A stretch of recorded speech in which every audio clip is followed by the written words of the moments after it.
everybody. This is Joseph Francis, your friendly sports neighborhood host of Fan2Fan, coming at you with another episode. This is episode 84. That's kind of crazy, but we keep plugging along because sports doesn't rest, and neither do we, it seems. So we are coming at you with a whole bunch of topics. So many things to get into. We got Super Bowl predictions. We got a little bit of NBA talk. We got a little bit of questioning whether an All-Star should have made it to a starting five. We also got some NFL talk, discussion of Tom Brady, some sports style, and of course we're talking about the lawsuit that was filed to the NFL recently, as far as not even a day ago.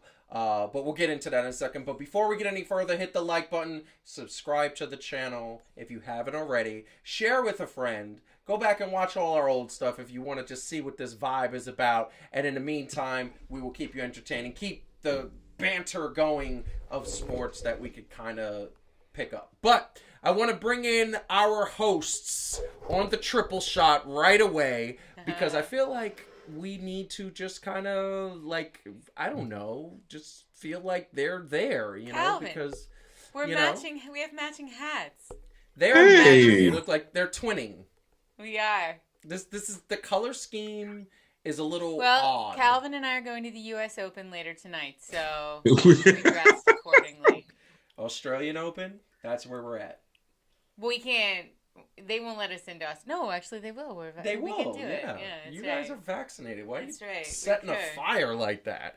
What is wrong with you? We look like we're gonna go and do. What are those drinks? The the U.S. Open drinks. That's really that's why. No, that's delicious. The honeydews. Yeah. The honeydews. No, I'm not going to any other Open unless they all have. It's amazing. It's amazing. That drink is so good, and it's a drink that I can have. So it's delicious. And it's sweet, but it's so delicious. But that being said, I feel like really quickly though, while you still have it up, I feel like remember that joke from when Jimmy Kimmel, when he did the Handsome Men's Club and he stood next to Tyrese and he was like, "You look exactly alike." That's me and Calvin. You can't tell us apart. Exactly. Exactly the same. I love it. Exactly. That is funny, actually. That is funny. But Calvin, how are you doing? I'm good. That's it. That's all I got. I'm good. Really? Much more I'm not sure. Won't you be my neighbor? I feel like that's the only thing you left out of your opening. Damn. Hi, neighbor. I feel like you just told me to shut up. Like no, I feel like that's a good thing. Everybody had a good feeling about Mr. Rogers and the feeling of saying, "Won't you be my neighbor?" Come on, man. Mm-hmm. You know this, B.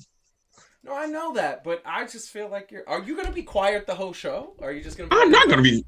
Come on. I'm never just that quiet. Yeah, no. I mean, unless I'm not here.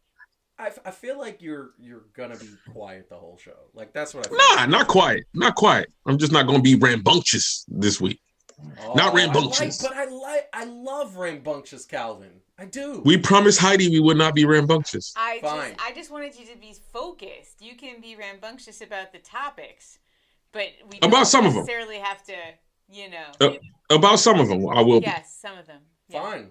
As he sips his latte. Look at you. That's right. Actually, it is. Exactly. I knew it.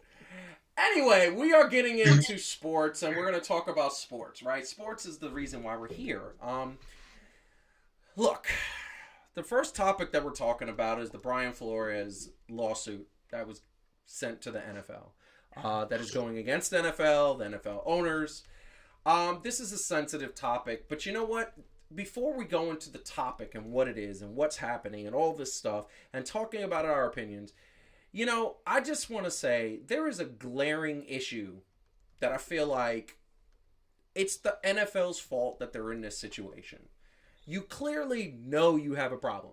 This is something that you clearly understand. They keep statistics. They understand numbers. They do all of those things. You know that there was 3 head coaches of color, and now there's only 1. And that is less than when the Rooney Rule, which is the heart of this matter, which states that all NFL teams should interview, I believe it's 2, and we'll confirm this in a little bit, at least 2 candidates of color in an interview process when hiring a head coach. Now, the idea of the Rooney Rule was to make sure that people are getting a fair shot.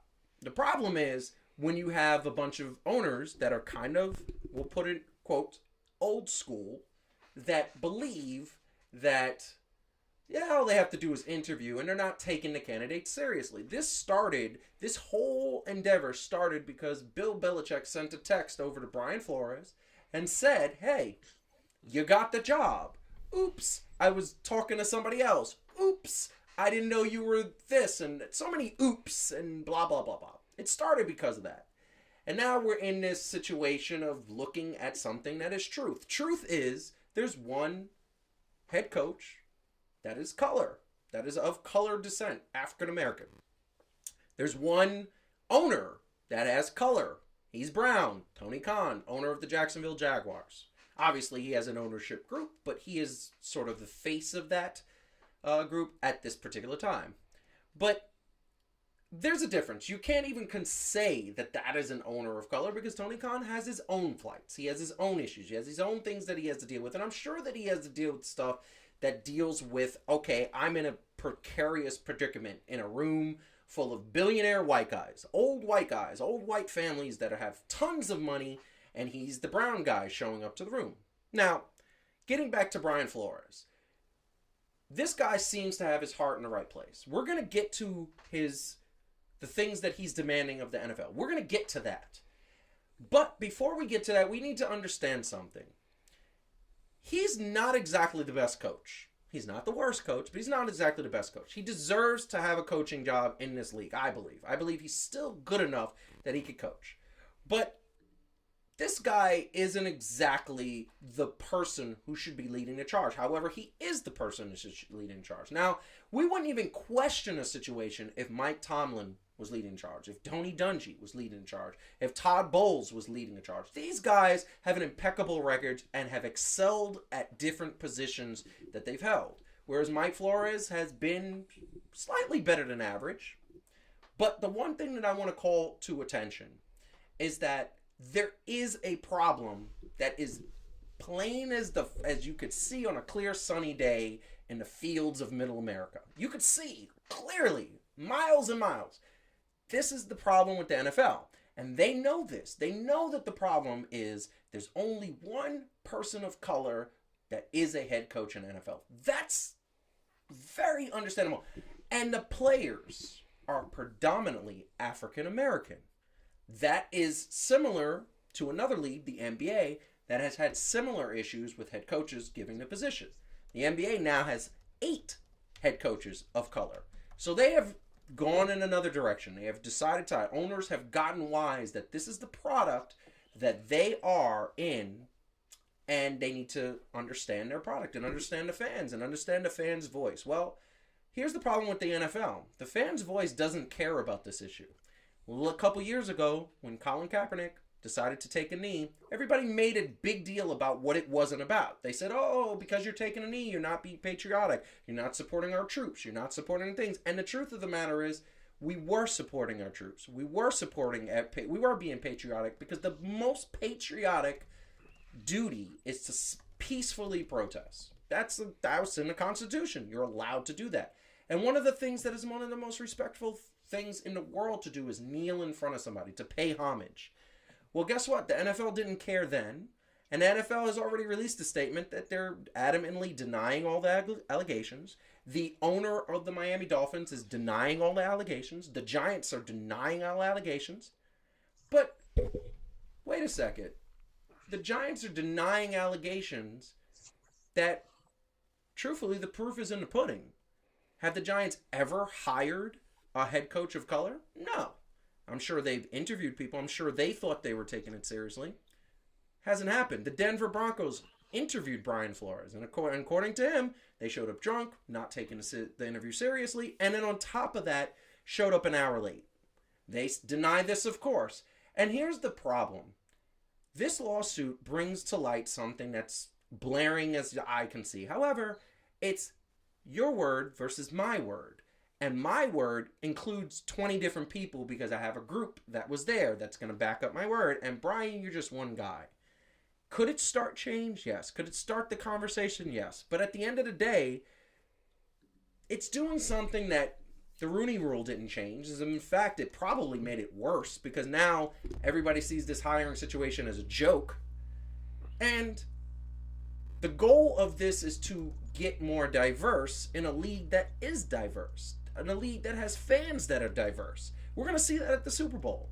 SoFi Stadium is going to be diverse. There's going to be people of all colors and creeds watching this game, and of course throughout the world. But at the end of the day, there's still going to be the problem that when the season starts, at this particular point in time, next year, there's one African-American head coach. And that head coach is Mike Tomlin, who's one of the best coaches ever. So when is the NFL going to change? And how are they going to change? Well, that's a question that only time will tell.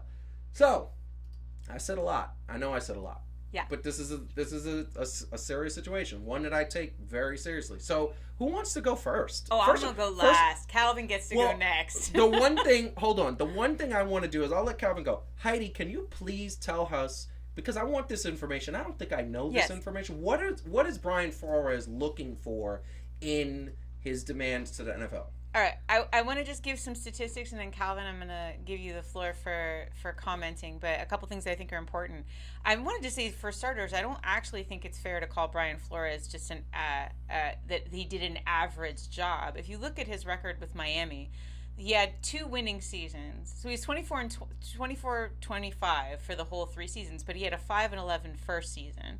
And that was the season where the owner was telling him to tank the games. In fact, all of those seasons were. He was, I think, fired because he wouldn't do it, right? So the 2019 Miami Dolphins were a team that was built to lose, and he refused to let them lose. And he actually turned them into winning teams that only missed the playoffs by 1 game each season in the last 2 years he was there. So I think, to his credit, I mean, and I can't believe I'm the one who's going to say it, but I'm going to say it. We kind of wanted to throw Tibbs a parade for taking a team that was terrible and making them, pretty good, right? Yeah. And we thought he was a coaching mastermind when he did that 2 years ago. And so in Flores' defense, I think he actually is a pretty good coach. A couple of things about what he's asking for. What he's asked for in the lawsuit is increased influence of black individuals in hiring. I want to say, putting my psychologist hat on for a second, that's sort of the problem with the Rooney Rule, is that you can add people of color to a roster, but if the people making the decisions are also not diverse, then the odds of that having an impact go dramatically down. So he's absolutely right in saying there need to be more more black individuals, more people of color in the hiring decision-making process if you actually want this to make a difference. Increased objectivity of hiring and terminating GMs, head coaches, and coordinators. Again, some safety mechanisms in place for why people get fired. Gotcha. Increased number of black coordinators, incentivize hiring and retention of black GMs, head coaches, and coordinators. Transparency of pay, which is always an issue when you're talking about these things, for GMs, head coaches, and coordinators. So he's asking for sort of systemic changes. And I want to throw one other set of statistics out there for everybody. The NFL currently this year is the players are 70% black.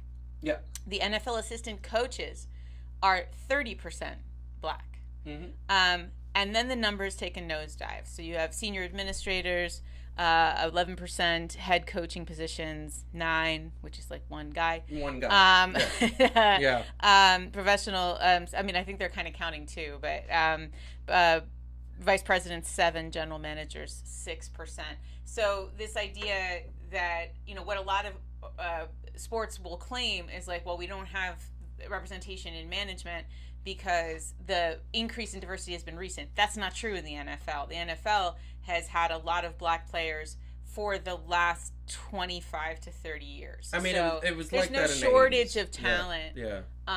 And so anyway, just wanted to kind of put those numbers out for context. But that's the blanket description of the NFL's description of what is happening. So that's what it is. Calvin, the floor is yours. What do you think about all this?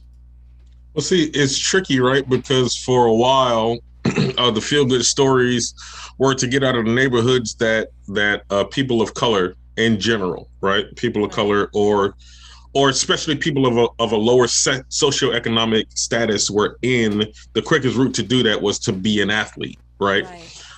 So I think for a while that was kind of the bar, right? Even, I mean, basketball, football, whatever the sport was, that was kind of the thing. I don't even honestly think that the thoughts were really there to become like coaches or anything like that, right? Like that wasn't even brought into the conversation. So while part of it very well could be, and I get it, right, a long thing of systemic kind of oppression and things like that. And the only reason I'm not saying racism is because I think in 2022 we have a lot less people who ascribe to outright racism, but there's still oppression, right? That's not good either. It's like slavery stopped, but then we still had segregation, right? Not two of the same things, but along the same line. So I don't think even outright racism, and that's sometimes where the argument is. Absolutely. But so it's like a two-pronged thing, because in our neighborhoods, are we really reaching people to say, hey, you can be a coach and you can be a leader in this way, right? Because sometimes the young people, they're not really looking up to coaches, especially when you got a thing like football, right? They're looking up to the athletes. Even in basketball, which is a lot more progressive than football, you don't see a lot of coaches because the coaches ain't hot. The coaches ain't selling merchandise. The coaches ain't what's popping, like they say. So part of it is that, and in football, and I've heard the argument, and I tend to believe it. The needle to what it takes to become a head coach sometimes gets pushed back when it is a person of color who is up for consideration, right? Like they use Josh McDaniels as an example. He failed as a head coach in Denver, right? He walked out of another job, was not good. Basically, he wasn't really that good after he left Bill Belichick, yet he just got hired on to be the head coach of the Raiders, right? So some of it is not just that there's unfair hiring practices, right, overall, but it's just like the same consideration doesn't seem to be given when there is a person of color, regardless of what they are. And we say people of color, we're not even adding women into this whole equation. And I know that's you know what I mean? Like they're not even considered. Right. Yeah, they're not even considered. So we saying this, but there's still ways to go when people who don't usually get the opportunity aren't there. So Brian Flores understands, because he said it in his thing earlier, this is not going to benefit him. So this is why I tend to believe that he's a little more serious about this. This isn't something that's going to benefit him. Just like Colin Kaepernick, kind of. It's more of a cause, because nobody's really going to want to hire him. Nobody's going to want to hire him as a head coach. So that's over. So hopefully, if he's doing this, it's going to bring about the change that he wants. But I fail to believe that legislating a thing, as we saw with the Rooney Rule, is really going to change the heart and the mindsets of people who are doing the hiring. So I feel like something more is going to have to happen. I think there's one thing I would say, though, and this is putting my hat on of because like this is like my day job. One of the things I do is help companies try to understand how they can deal with issues like unconscious bias. Because Calvin, I agree with you. I think there is less, it's not like it doesn't exist, but less of this is about consciously held beliefs that a black man cannot be as effective as a coach, and a lot more just unconscious bias, things sneaking into the decision process that people don't realize are there. What we know for a fact is that diverse groups of people hire diversely. What we know for a fact is that if people see a majority white, a majority black, a majority female, a majority male slate of candidates, they tend to pick someone from the majority. And a lot of those things are just unconscious. So some of the things he's talking about are actually the right kinds of solutions. If you involve more black professionals in the hiring process in the NFL, you will get more black candidates. And it isn't favoritism. It's just that it changes the perception of the people who are doing the evaluating. And also if you have, the Rooney Rule is kind of not going far enough. And the danger with something like that is that you can do what the Giants appeared to have done, which is like, we're going to go through the motions of our two candidates of color so that, because we already know the guy that we want. But why did they already know the guy that they wanted? That's sort of like the unconscious bias actually happened back there, right? And you know what's really ironic about this whole situation? What's ironic is that Bill Belichick is the one that kind of screwed up, and because of Bill Belichick's screw up, and I'm not saying I'm mad at he screwed up. I'm happy he screwed up because this is bringing to light a situation. Absolutely. Because of Bill Belichick having that situation and texting the wrong person, now Brian Flores knew, like, okay, wait, they never were taking me seriously. Like, and my only thing is, and I'll get up this morning, there was a question that was asked, and it was something that I thought was very valid. It's like, if you knew that you weren't going to get a job and they already hired you, why did you even go to the interview? I thought it was very powerful that he said, I showed up to the interview because I had made an appointment, I had made a commitment to be there, and I was going to do my best to try to, like, really show that I'm a good candidate and you didn't, it wasn't a waste of time for you to consider me. Yeah. And I want to get in society, I want to get to a place where you are hired because of your qualifications, you are fired because you're not doing a good job, and you are hired and you are considered because you have something to bring to the table that interests other people. And this is the thing I don't know, and maybe one of our fans out there knows, maybe one of the fans, maybe one of you guys know. When there's an opening for when there's a vacancy for a head coach in the NFL, is there like an application process? Does like Brian Flores has to go to the NFL.com and apply for a head coach of the Giants? I somehow doubt it. I doubt it. No. They have agents as well. Exactly. So they have agents as well. So is it the agents making a call into the Giants ownership and saying, hey, Brian's looking for a job? Or is it the ownership saying, oh, we're going to pick 9 candidates, and out of those 9, 2 of them are going to be black, 7 are going to be white. Sure they have a headhunter process.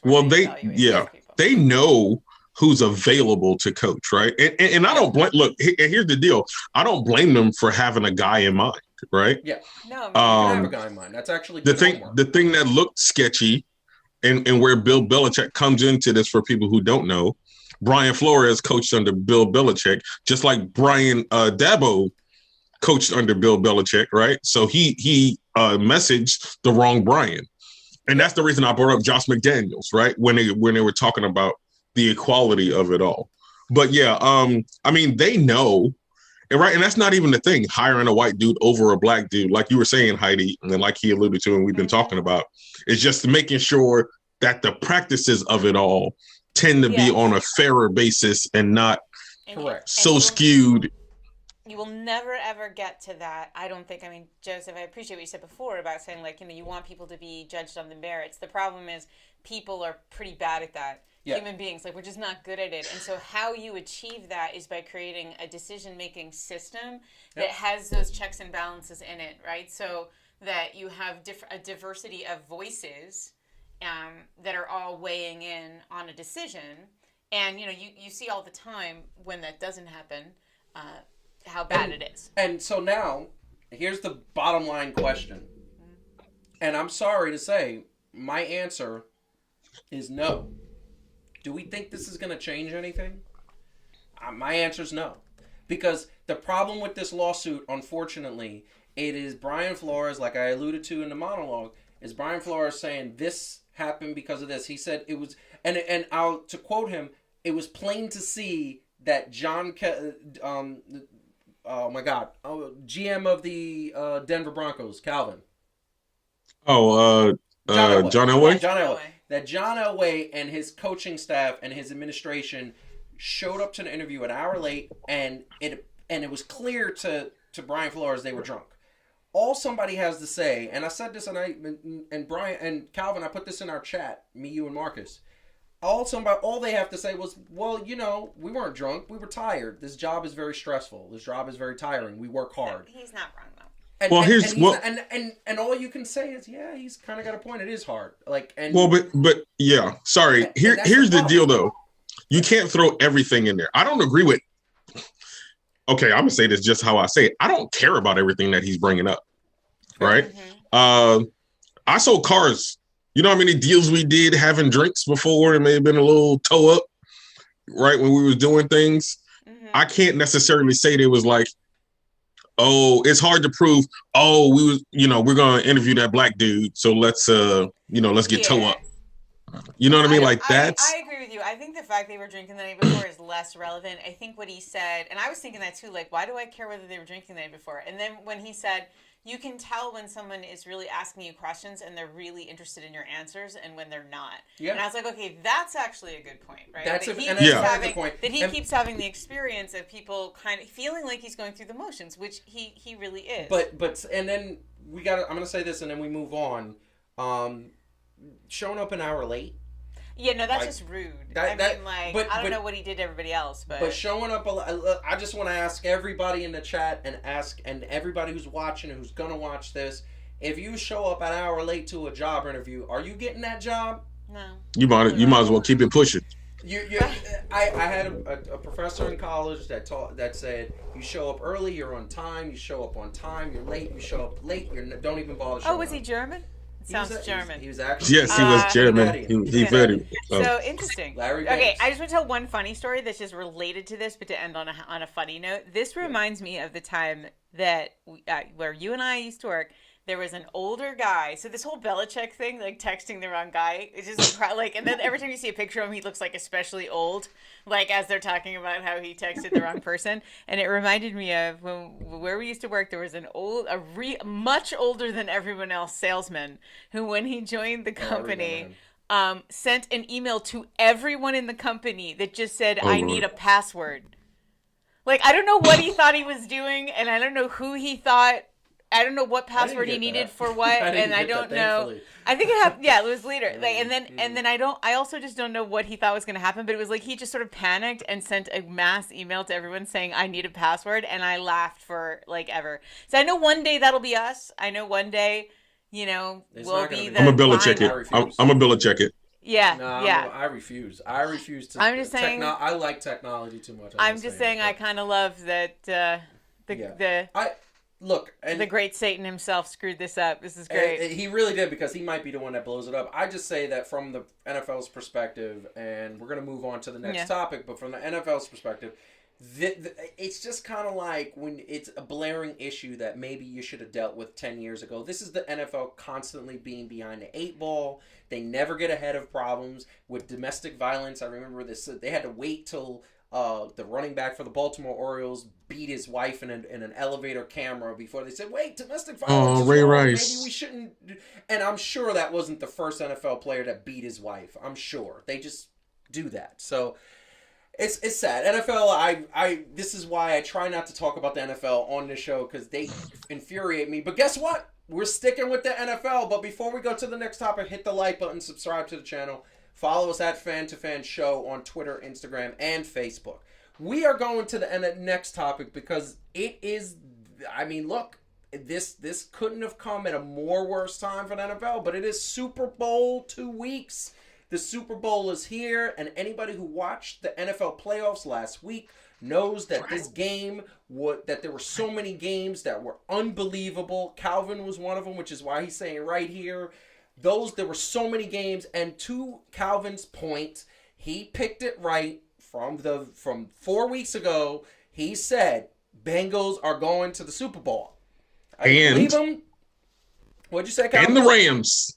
No, I didn't say the Rams. My bad. No, you didn't say the Rams. No, you didn't. I picked Tampa Bay.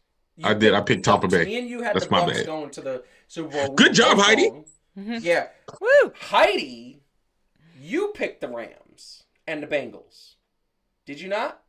No, I actually picked Chiefs. the 49ers and the Bengals. I did pick the Bengals. And you did pick the Bengals. Yeah. Yes. I was the only one that's completely wrong. I was completely wrong. But we are going to see the Bengals versus the Rams in Super Bowl 56, right? Those damn Roman numerals are so complicated right now. I wish they would just put the numbers in. But I guess I understand what they're trying to say. They're trying to be gladiatorish. We are going to 100% see the Bengals and the Rams go up against each other. I want to say, and this is the thing that I'm going to say. First of all, Marcus, I'm not always wrong. You're mean, and you're going to start. He's going to start abusing my beard again, because that's just petty. Even though he's the one that said grow the beard. I don't understand. But, I obviously, seeing the Bengals defeat the Kansas City Chiefs, you make me believe. I always say, what have we been saying since we were kids, Calvin? In order to be the man, you gotta beat the man. And Woo! can we agree that the Chiefs have been the men of the of the NFL for the last 3 years? They've been in the Super Bowl or the AFC Championship the last 3 or 4 years. No, they have. I'll give them that. The Bengals proved to me that they are worthy to be in a Super Bowl. The Bengals proved to me that Joe Burrows, who is once again, Joe Burrows, my man, showing that swagger, showing his idea of I belong here, was thoroughly impressive. I gotta say that he was calm under composure. He was throwing very good passes. He wasn't being careless with the ball. He didn't turn the ball over. Give him credit where credit is due. He has turned over the fortune. The Bengals, and what's interesting about the Bengals is that there's 10 years, 12 years of getting to the playoffs, and not consistently, not every year, but getting to the playoffs, lose in the first round. Getting to the playoffs, lose to the first round. Every time. He gets into the playoffs, he takes this team to the Super Bowl. And that defense is legit.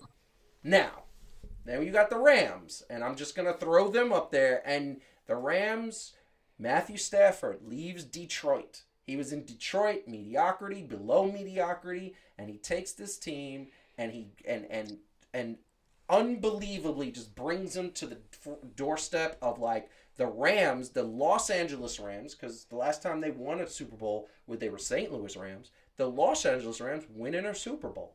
Now, here's the thing that I'm going to say. We talk about the quarterbacks. I'm talking about the quarterbacks. But both these teams got amazing defenses. Both these teams can shut down offenses. And what do they say? Defense wins championships. That is 100% in every sport across the board. If you have good defense, you win championships. So, Calvin, what do you think? You were right. You picked the Bengals. You said Bucks, but you did say the Rams were. You're not sleeping on the Rams, but you gotta go with the Bucks because that's what you said. I mean, yeah, it's hard to pick. It's hard to pick against the dude that we really call the GOAT of football. You know what I'm saying? Yeah, we're gonna get to that next. But Calvin, what do you think about this Super Bowl? Tell me first of all. Tell me what you think, and then tell me who your pick is at the end of what you think. Okay, it is very interesting because this is a great example, right? When you look at Matthew Stafford. He was never a bad quarterback, but the Lions were horrible. You got to go back and look at the numbers. Even with the Lions being horrible, there were a couple of seasons where this man had 5,000 passing yards. You know what I'm saying? Was up there and doing all of this stuff, Pro Bowl selections.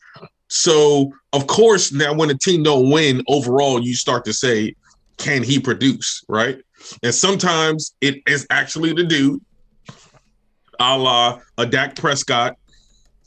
This is not cowboy hate, but it's Dak Prescott is very talented, got yards and all the other stuff, got a squad, somehow still can't do it.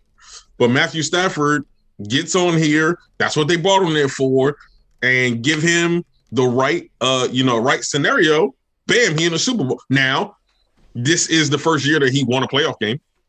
Or his first couple of playoff games. So although he's the more experienced quarterback, he never been in the playoffs before. My man Joe Burrow just been balling out though, ever since college. You know what I'm saying? This is just him. He was doing the same thing when he was in college. So I think it's going to be very interesting. It's going to be very exciting because we don't have the same old people there. It's not the same old foregone conclusion. But I'm gonna have to give it to the Rams, man. I'm going to have to give it to the Rams because Cincinnati's still kind of young. And it's another one of those things. I'm going with the Rams. That is my pick, who I think is going to win. But I wouldn't be surprised or mad if Cincinnati won. I just want to say, Calvin, you surprised me so much. I thought you were going Bengals all the way based on what you said. You surprised me. I'm impressed. That was great. Heidi, please give us your picks what you think about I just want to talk about Dr. Dre. Can I just talk about she wants to see the Super Bowl. Honestly, I don't even look. I'm excited about the game. So here's what's funny. They have the home field advantage. and they are the better team on paper, and I'm still gonna pick the Bengals. They Wow. have so and by the way, like by a hair probably. Not mad at it. But they just have so much momentum. They were not supposed to be here. I saw at the beginning of the season, the odds were 128 to 1. That was the booking odds against the Bengals to be in the Super Bowl. So I just feel like a team that can overcome odds like that and having a run like the one there. I mean, this is the stuff they make movies about. So I just sort of want to say, like, I think maybe that momentum will take them over the top. But it'll be kind of a miracle because they are going to be dealing with roaring Rams fans and a fantastic team. So. I want everybody who's watching, tell me who your picks are. I believe we got Bengals. I know there's a couple people that have said, but Arlene says the Bengals. I'm going to look. So here's the thing that I always say.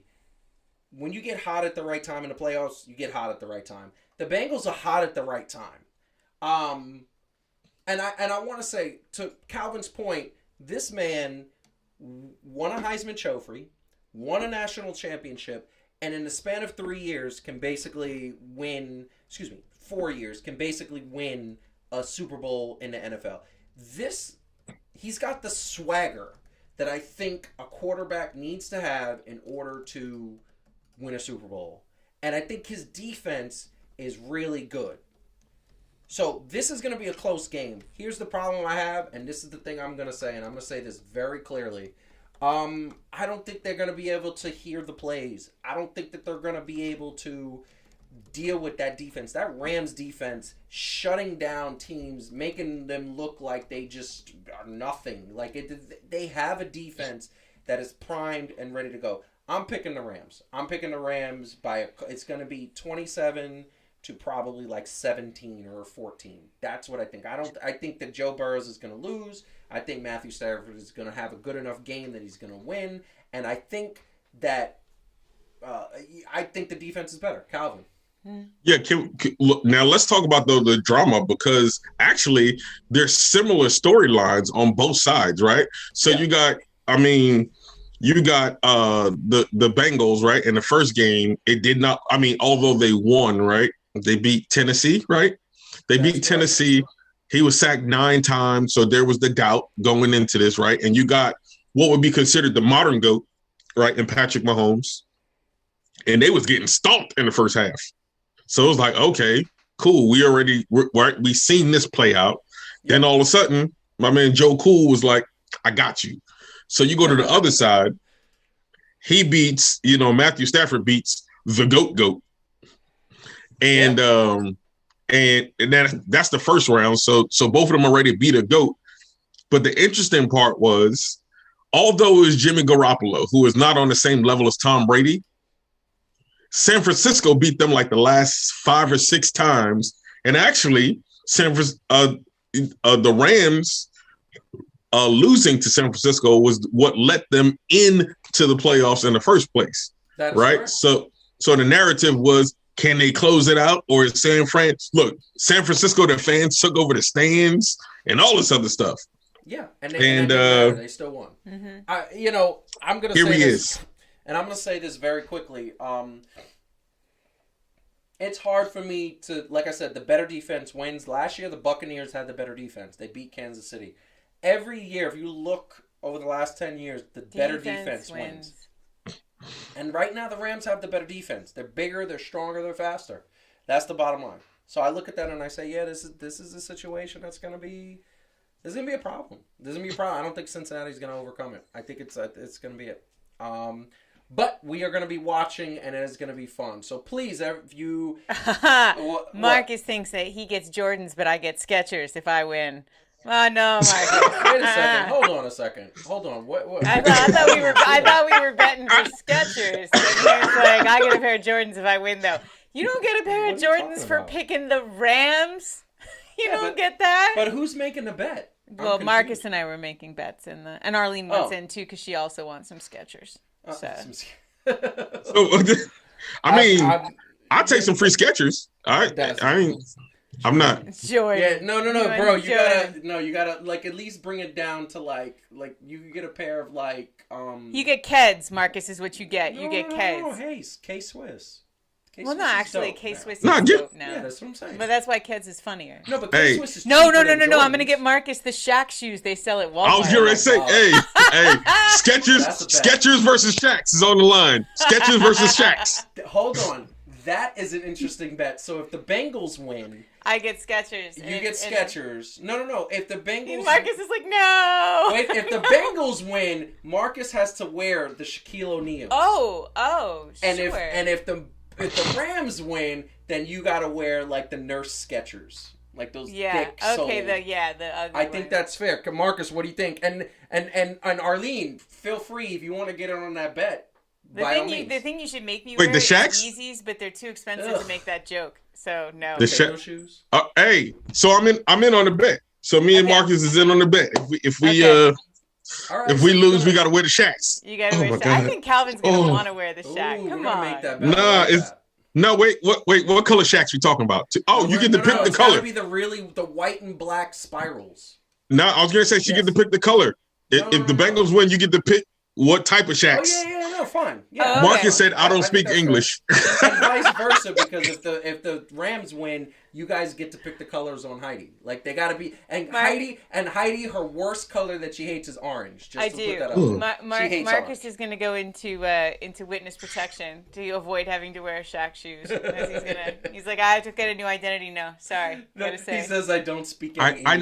I know speaking the English. Don't speak any English. All right. But we got to get going. We are moving on to the next topic. And once again, one more football topic before we go into the others. We are talking, and before we go, hit the like button, subscribe to the channel. Also, we got Sports Style coming up at the end of the show, and we have a quick discussion about some basketball because I thought it was blasphemy what happened. But that being said, we are talking about the GOAT. And we are talking, it's a very simple conversation. This man is the GOAT of football. And I couldn't stand him for many years, but I cannot deny that he is the GOAT of football. He's the best quarterback in the history of football. And, I think I always said that Bill Belichick was the reason why he won so many championships. Because Bill Belichick, not only does he win at all costs, but he also is a mastermind of football. But not good with a cell phone though. But a mastermind. A mastermind of football. But this is the thing that I want to say, and I want to say it very quickly. He's the GOAT because of winning the Super Bowl last year. He won the Super Bowl. I know the Bucs were stacked. I know they had a complete team, but he won the Super Bowl without Bill Belichick, and I was like, that's what I was kind of waiting. He was already a good quarterback. He was playing at a high level in his mid-40s, and bottom line, he's done. But he is retired. He is gone.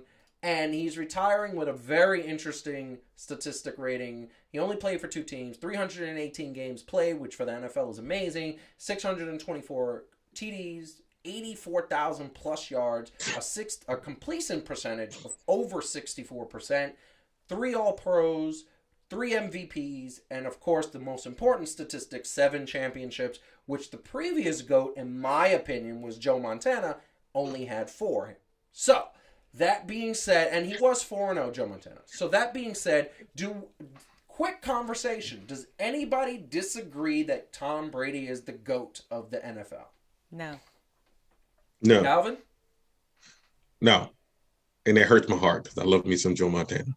We love Joe Montana. He was my favorite. He was the GOAT. But last year sealed the deal for me. It was Tom Brady is the GOAT.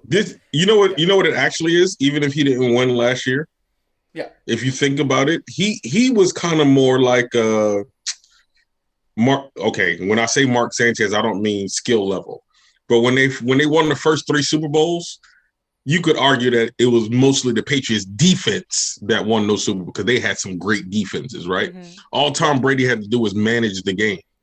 But the last ones that they won, even the 2 that they lost to, New York. Like, then he started to win games, right? Like, that was the thing. I hated him because where he was and he wasn't on. But, like, this dude wins games. Yes, and he didn't have many superstars with him also. No, and that was the thing. Danny Amendola? I think right before he got Randy Moss, when Randy Moss was in Minnesota and he got traded to New England, Tom Brady didn't have anybody. Like, it was his wide receivers were like nobody's. Yeah, you knew who they were, but Tom Brady made a lot of wide receivers better than they were. And I think when you saw him go to Tampa Bay and pick up that offense very quick, I know he had an offensive coordinator and a head coach that knew him well, but the fact that they came out and he still thrived and was still good made me say, yeah, you know what you're doing. You're the GOAT. And he won last year. Heidi and yeah. Just one kind of really impressive statistic. At 44 last season, Brady had a career high in yards thrown. 5,316 at 44.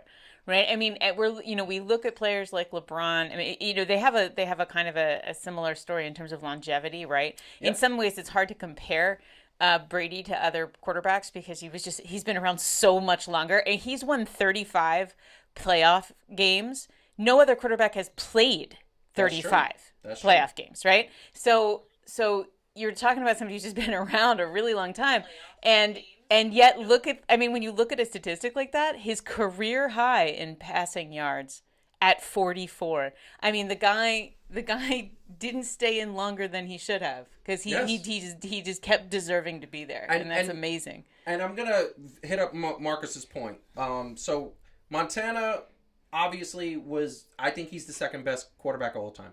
Peyton Manning was great in the regular season. He only won 2 Super Bowls, and one of them really was the Denver defense that won the Super Bowl. It wasn't Peyton Manning. Marino never won a Super Bowl, if I'm not mistaken. I always forget that, but he has all the records. It's ridiculous, or he's like top 3 in every category. He was obviously one of the greats, but he never won a Super Bowl. I get that he was up against some really good defenses and just missed a couple of opportunities, including a field goal kicker, which Ace Ventura highlighted in the first movie. Really screwed Finkel that is up. Einhorn. Exactly. Finkel. John Elway, I thought was I still think he's the toughest quarterback ever. But he only won 2, had many opportunities, but only won 2. Terrell Davis won those Super Bowls, by the way. And Terrell Davis won at least one of them. At least was all Terrell Davis, and I get that. So I look at that, and then Eli, won 2, but it was 2 amazing Giants defenses that carried him. This is for real the last thing I'm going to say. It's hard in any team sport, right? To isolate even Michael Jordan, right, and say you can't look at Michael independent of who he played with and the time you played in. Correct. So that's always going to be true for Tom Brady too. Here's the thing: who's the GOAT if it isn't him? Yeah, and I think that there certainly isn't. I don't even think there's consensus around that. I mean, that's the thing. Well, that's the thing. Joe Montana. Well, see, that's the thing. Brady has better statistics all around, I believe, than Joe Montana. Plus, he won more Super Bowls. Right. So, at the end of the day, Joe Montana. There really isn't higher. Even another. I mean, you know what I'm saying? It's not even. That's it. All right. We are moving on to the next topic. That was a quick topic, but Tom Brady is the GOAT. Hit the like button, subscribe to the channel, and follow us at Fan2Fan Show as we plug on here on a nice beginning of February Wednesday evening. So, I'm just upset all the time. It seems like every freaking time I am looking at something basketball related, I get upset because my Knicks don't do well. My Nets can't get everybody on the team, and people don't want to take vaccines and all of that stuff. But now I have another reason to be upset, and that is Andrew Wiggins making the starting lineup. Andrew Wiggins, the fans voted him in. It is, to me, blasphemous. It is horrible, considering that the NBA All-Star voting had 3 forwards, had 3 front court players and 2 back court players. There was no center, no forward, no guards. It was just back court, front court. And how Karl Anthony Towns did not get in is ridiculous. But I'm going to take away Karl Anthony Towns for a second from this argument and say that Karl Anthony Towns is a center, technically, right? Well, this is how bad the fans got it wrong. LeBron, this is all the small forwards. That is the position that Andrew Wiggins plays. LeBron James, obviously the top-rated small forward based on points per game, based on overall statistics and things of that nature. DeMar DeRozan, Jason Tatum are in the East. Okay. Who's number 4, Heidi? Please tell us who's number 4. Well, hold on. I can't see that from here. Number 5. Okay. Brandon Ingram? Yeah, he's in the West. Calvin, who's number 4? Excuse me, who's number 5? Hold on. I can't see that either. Yeah. Hold on. Wow. It's hard for us because we have to see it on our screens. Anthony Edwards. Anthony Edwards. Ooh. Wait a second. So here is the problem that I have with this fans voting, and it proves that the fans got it wrong. Okay? No. Not to mention that the fans tried to vote Kyrie in, who has no business on this list at all. Like, if you go to the East, the fans also gave credit to Klay Thompson. Klay Thompson is literally my favorite player right now.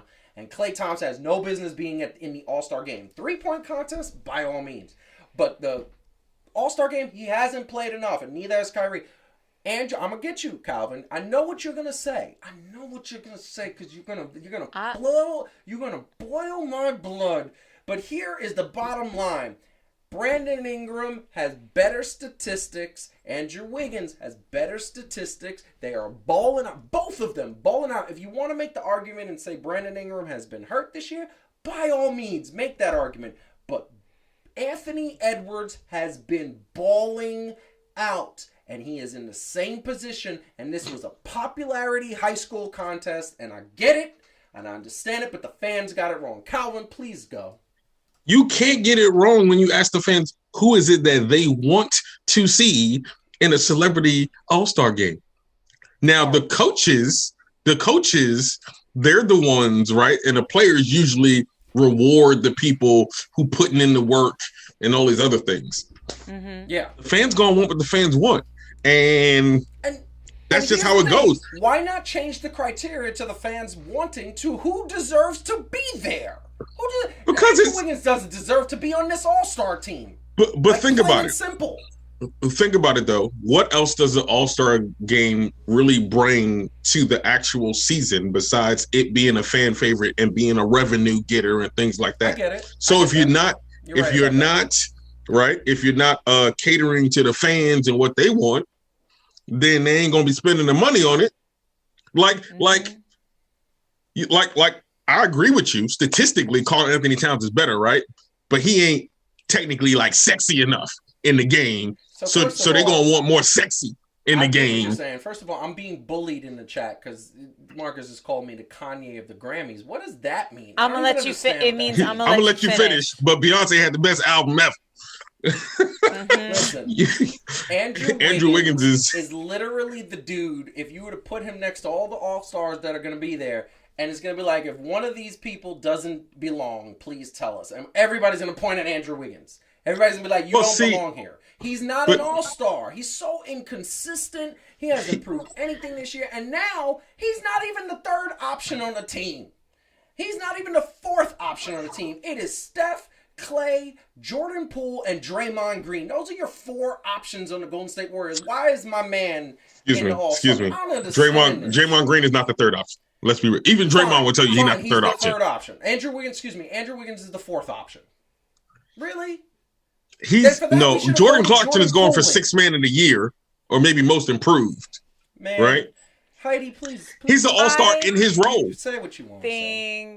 I mean, look, he's not who I would have picked, but at the same time, I do appreciate the point about the fact that it is, what do the fans want to see? I'm a little confused why they want to see him. I mean, I know that it is.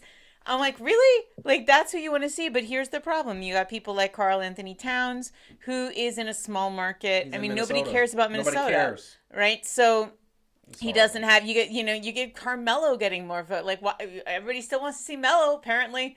Like, so it is. I would have took him over Andrew Wiggins. It just reminds me of like when former WWE, like Hall of Famers come out and everyone's like, why do that? I mean, does anybody actually think these people can wrestle as well as the current roster? No. But it's like, yay, this is fun. I like these people. Remember them?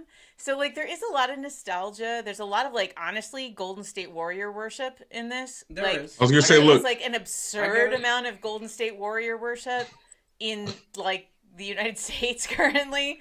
There are other teams. I don't know if everybody knows this, but there's a few other ones. Marcus, now I'm going to stop you. He was not the second option. He was the third Yes, he was. No, he wasn't. No, because Jordan Poole was balling out. It was Steph, Jordan Poole, and Andrew Wiggins. Okay? So, stop with the second option. He was never the second option because Jordan Poole came out hot this year and never really dropped. He has had, man, no. I'm not gonna I believe, he's punking you now. They have either very similar statistics, or Andrew Wiggins actually has a little bit better statistics than Jordan Poole does. Man, I know you always want to go with this inconsistent and acting like he scored 25 in this game and 4 in the next game, but that is not always the case, sir. He's actually still at 19 points a game this season. You know what I'm saying? He balling out more than you think he did. Yo, and he posterized my man Karl Anthony Towns twice. Oh, stop it. Oh, stop Last week, no, he had his balls all in his mouth. No. Stop it. So wait a second. So to get into the All-Star game, now all you got to do is posterize somebody? Because really, I'm not if saying that's that. the case, JaVale McGee deserves to be in the All-Star break because he posterized what's his name? Blake Griffin last night. Really? Come on now. Griffin is 47 years old. First of all. Second of all. Blake played nice yesterday. Blake did a good job. But all I'm saying is for you to be, look, there's no love lost between Andrew Wiggins and Karl Anthony Towns. They was actually teammates, remember? Mm-hmm. Now think about this. Wow. Now Andrew Wiggins had a bad reputation from Minnesota, and they touted him as being just a bum who was going to be out the league. Golden State brought him in and showed what he could do. Now he get biased for being a former number 1 pick. I get that. But that's not always fair. Look, this whole thing is silly. I don't know why we should argue about the fans that much. These are the same people that thought that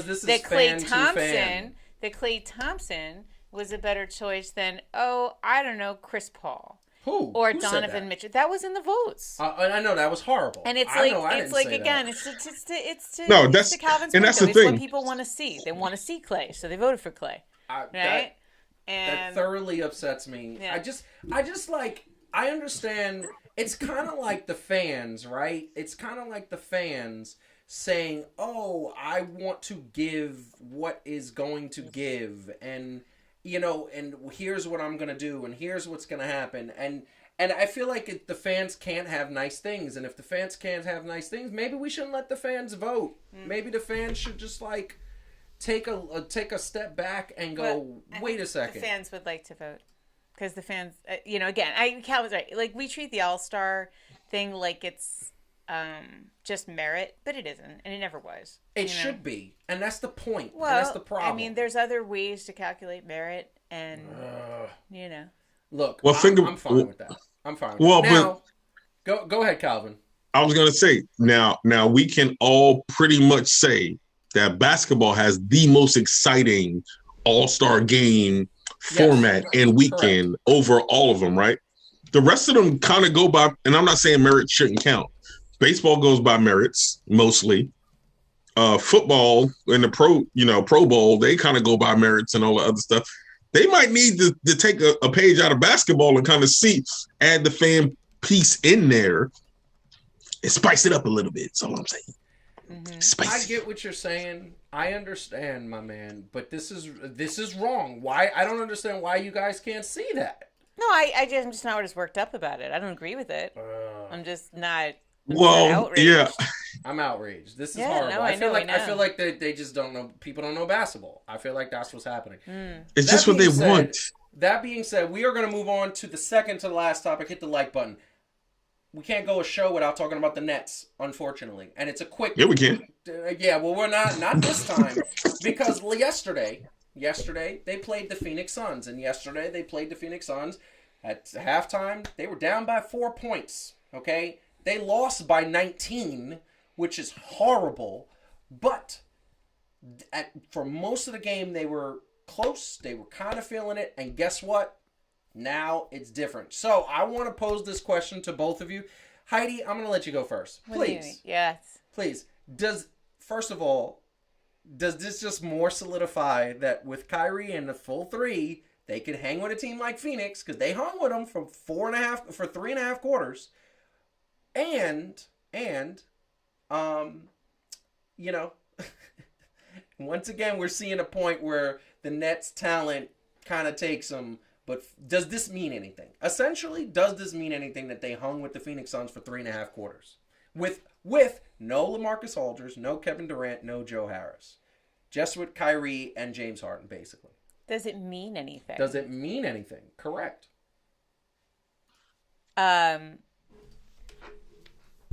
Well, it means that, I mean, like, no, it doesn't mean anything. The Nets have always been, like, on paper, they've always been good. And they should be better than they are, and we just keep waiting for them to be better than they are. Like, I think, is it impressive that they held up against Phoenix? Sure. But they didn't win, and they never got ahead.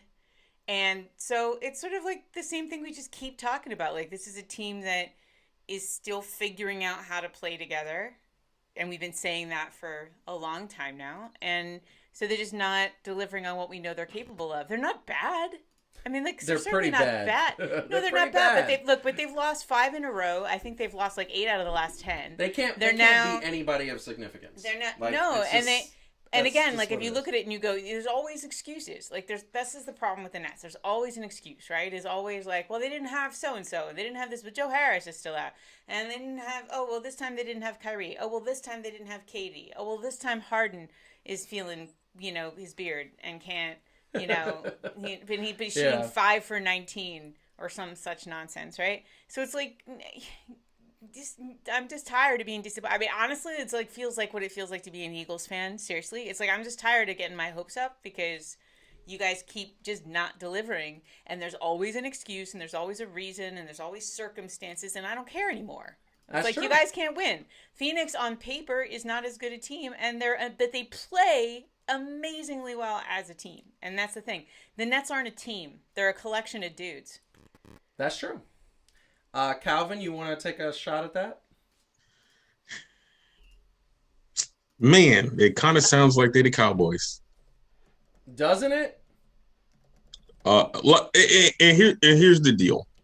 Honestly, I'm not even going to take any extra digs, I should say.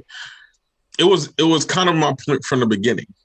Yes, I understand KD and Kyrie together. The idea of it is great. And then you added James Harden. That's great. Mm-hmm. But there were always too many ifs. If KD is healthy, right? If Kyrie can, and then it became also if James Harden can, right? If. Then they kind of do a little bit together. If they put 9 games together. Oh, statistically in the 9 games, they gonna run through everybody.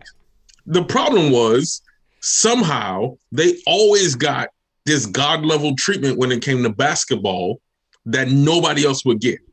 Right? Nobody else can put together a 9-game stretch and do something and then automatically go, they always gonna have a chance to win a championship.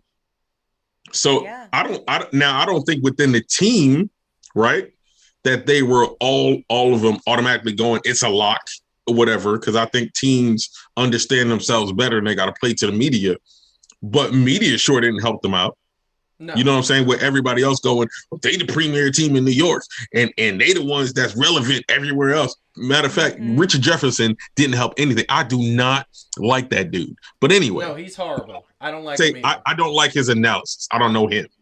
I can't stand his analysis. I would think that he really doing something when he not. But it stands to say they didn't get, to me, they got unfair godlike treatment, even just because they were just thrown together, right? Like before they ever played a game, it was like they the odds-on favorite. If you betting against them, then you a sucker. And you come on, man, show me something first. That's true. That is absolutely true. Well, I'm gonna tell you right now, I was just very unhappy with the whole situation, and I just don't. We keep getting disappointed. I feel like there's nothing for me to say. This team isn't a team. They're not going anywhere. They're gonna get to the first or second round. They're gonna be eliminated, and James Harden is gonna leave. I'm kind of convinced that the man doesn't like living in Brooklyn. And Joe, yeah, what? Marcus has the solution for you and how the Nets can win. Yeah, no, that's not true. Wiggins is not. Wiggins already proved that 2 teams he can't take to where he needs to go, Cleveland and Minnesota. I think that then they have to move back to New Jersey, and then it'll probably all work out, because everybody knows that moving to New Jersey always works out. Does it? No. It That's really why they doesn't. charge you to get out of New Jersey. Yeah. Like every bridge and tunnel, like no matter where you are, if you want to go like Jersey to New York, Jersey to Pennsylvania, you always have to pay to get out. It's the truth. Yeah, it's fun. Hey, let me pose a question to you, Joe. Yes. Do you feel like they didn't focus enough on the basketball part of it, and they bought too much into them being the premier team in New York? Kind of, you know what I mean? So remember when they had the press conference with the Knicks, and it was like, "Oh, we ain't worried about it. We got the Big 15." But then, like, the Nets had to clap back, and it wasn't like the Nets was clapping at the Nets at the first place.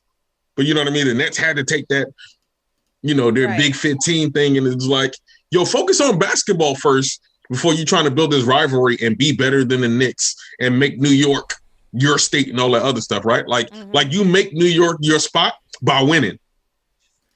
That is true. I get what you're saying. I don't agree with that's the problem. Here's the problem.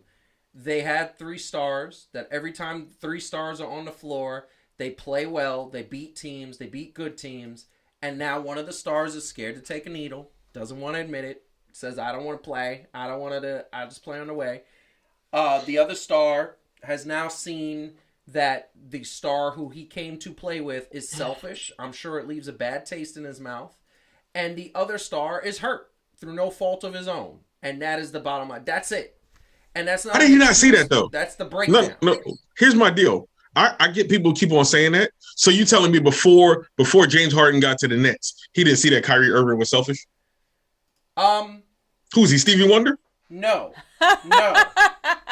Here's the thing. You make that joke, but I'm going to tell you right now. I am sure he said to Kevin Durant, yo, I'm all good with you. What about your man? And I'm sure Kevin Durant said, yo, don't worry about him. He's good. I'm vouching for him. Blah, blah, blah. And he came and he saw like, yo, he's good. Like I said, I'm going to say it again. If Kyrie doesn't hurt himself and James Harden doesn't hurt himself, they would have won a chip last year. Okay? Mm-hmm. And guess what? That didn't happen. They got injured. Then it was KD. And with only KD and Joe Harris disappeared. I don't know where he went, but with pretty much only KD, they went to Game 7 against the eventual champions. That tells me that if he had one of the other two, they would have beat the Bucks. I don't know what would have happened going forward, but they would. I don't know if they would have beat Phoenix, but they would have beat the Bucks. And the bottom line is, we've never seen that because one is being selfish and is scared of a needle. The other one's like, yo, I'm playing, I'm balling out, and the other one's hurt. So like. And Joe Harris is hurt. So, like, your 4th option is gone. So hey, 2 of your top 4 options are gone. Make the trade. Kyrie for Russell Westbrook. 2 different teams. Oh, well, that's the OKC, but only much older. That's what that is. But I'm saying, I bet you it'll work better. You think so? Yes. Well, all right. Well, I'm going to say we got to get out of here because it is 10:45. Calvin, what do you want to say to the people? We're going to take that sports style for this week and we're going to table it for next week because I think it's closer to we're going to talk the NBA All-Star jerseys. So next week we are going to do that. Calvin, what do you want to say to the people? I will say that unlike our argument about the All-Star game, y'all are all All-Stars in our book. Keep on doing your thing. Sports it up. You know what I'm saying? And this was fun. Mad fun. I always have fun with y'all. Love it. Of course. Calvin, what do you want to say? That would be Heidi. You and me? I mean, Heidi. I know we look the same. I want to say, this was fun. It was fun to talk about. I'm really excited about the Super Bowl. Again, mostly for Dre, but also for the Bengals. And looking forward to catching some Skechers with everybody. Yeah, I'm looking forward to some sweet Skechers, courtesy of Love it. Fire. Great. I want to tell everybody thanks for joining us tonight. We'll be back next week where we will talk sports style. We will talk a whole bunch of things that are coming to us. Also, feel free to check out that new Heat and Receipts that came out talking Royal Rumble and Brock Lesnar. We have another one coming out soon, which is the Royal Rumble review for all the wrestling fans out there. Once again, this is Fan2Fan. I'm Joseph Francis. She's Heidi. That's Calvin. We love you. Appreciate you. Keep watching sports. Peace out, people.